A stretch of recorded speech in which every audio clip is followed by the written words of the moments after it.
Hello friends, good morning. তোমরা কেমন আছো? নিশ্চয়ই খুব ভালো আছো। আমিও খুব ভালো আছি। আমি লিসার ডেইলি ব্লগ ভিডিও নিয়ে চলে এসেছি। এটা তো দেখতেই পাচ্ছ, দুদিন আগে তোমরা নিশ্চয়ই বুঝতে পারছো এটা কিসের ভিডিও। দুদিন আগের করা, ভাবলাম আজকে তোমাদের কাছে সঙ্গে শেয়ার করি।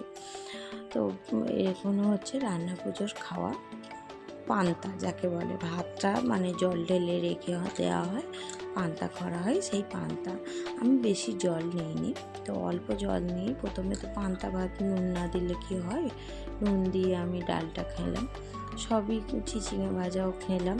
ওমা, তারপর দেখি পাশে কোথায় উচ্ছেটা এক কোণে পড়ে আছে, উচ্ছেটাকেও খেলাম।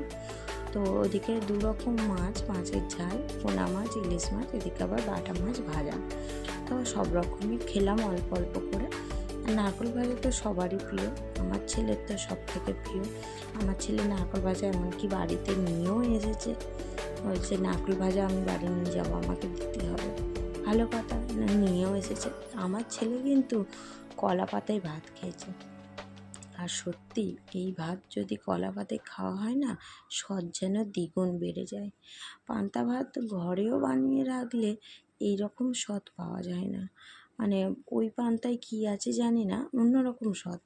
আর একদিকে দেখো, একদম মানে বাচ্চা হয়ে গেছে, বাচ্চাদের মতন ফোনে গল্প দেখছে। আবার কিসের গল্প? গোপাল ভাঁড়ের গল্প দেখছে আর খাচ্ছে। ভাবলাম ও উঠে যাবে, আমরা খাবো, কিন্তু না, আমাদেরও খিদে লেগে গেছিলো, বসে পড়লাম। বললাম তুমি বসো, আমাদের খাওয়া শেষ হলে উঠবে।